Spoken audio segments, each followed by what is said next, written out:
Hello friends, good afternoon. তো সকাল থেকে আজকে ব্লগ স্টার্ট করছি না, দুপুর থেকে স্টার্ট করলাম, কারণ সকালে খুব বিজি আছিলাম। মেয়ের স্কুলে পাঠাই দিচ্ছি, পাঠায় ঘরের কাজ সাইরা স্নান করে ওখানে রান্না করতে আসি। 12টা বেজে গেছে গা। তো এখন রান্না করুন পালক পালক পাতা দিয়ে পোস্ট দিয়ে রাখছি। পালক শাক রান্না করুন, পালক দিয়ে, আর পালকের বড়া করুন। আর যদি মাছ আনে তাহলে মাছ রান্না করি।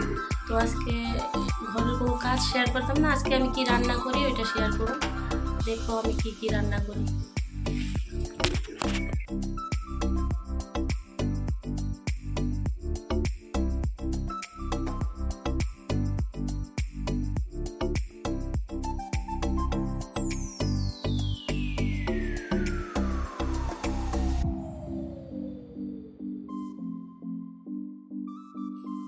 তো ফ্রেন্ডস, এখন মাছ নিয়ে আইছে, আমিও কড়াই বয়ে দিছি, তেল দিয়ে আনাইছি। মাছটি ভাজুন, রুই মাছ আনছে, এখন হলুদ লবণ দিয়ে ভাজলাম আগে, তারপরে পালক শাক রান্না করুন। হলুদ লবণ দিয়ে লাইছি, এখন মাছটি ভাজুন। তো দেখো মাছ ভাজা হইতাছে, অর্ধেক মাছ ভাজছি, এর মধ্যে আমি আবার ফুলকপি আলু কাটছি, পালক শাকে ফেলাইছি। মাছ পুরো ভাজা হলে তারপর ফুলকপি দিয়ে রান্না করুন, মাছ দিয়ে ফুলকপি আলু দিয়ে রান্না করুন। ওইদিকে মাছের তরকারি হয়ে যেতেছে গা, ঝোল দিয়ে লাইছি। আর শাকটা ওখানে শুকনো লঙ্কা ফোড়ন দিছি। তো আজকে শাকটা একটু অন্যরকম রান্না করতেছি, এদিকে পাঞ্জাবের মানুষ যেভাবে রান্না করে ওইভাবে রান্না করতেছি। তো দেখো তোমরা কি ওইভাবে খাইছো নি আমার জানাইও কমেন্টে। আর দেখো আমি কেমনে রান্না করি। শুকনো লঙ্কা ফোড়ন দিয়া এই আদা রসুন আর পেঁয়াজ পেস্ট, আদা রসুন পেঁয়াজ আর কাঁচা লঙ্কা,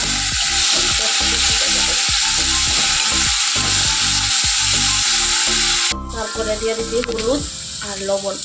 তো আমি এমনি শেয়ার করতেছি না, এটা আমি আগে কোনো সময় খাইছিলাম না। তো এখানে আসার পর একটা বাড়িতে আমরা প্রথমে ভাড়া থাকছিলাম, তো ওই বাড়ির মালিক দেখতাম এইভাবে রান্না করতে, তো আমার কইছিল পরে। তো তারা যে কোনো শাকই তারা এইভাবেই মানে তৎকা লাগায় খায় আর কি।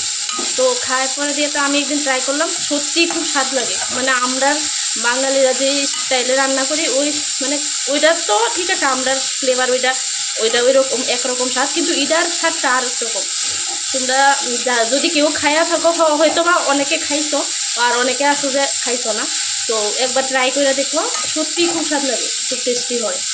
তো এই কারণে আমি শেয়ার করতেছি। ঠিক আছে, দেখো আমার শাক মোটামুটি ঘনায় আইছে, ঝোলটা শুকাই গেলে গা নামাইলাম। আর এদিকে বড়ার লেগা রেডি করছি, হলুদ দিছি, লবণ দিছি, বেসন দিছি, আর একটু কর্নফ্লাওয়ার দিব, বাস কর্নফ্লাওয়ার দিয়ে বড়া করলাম।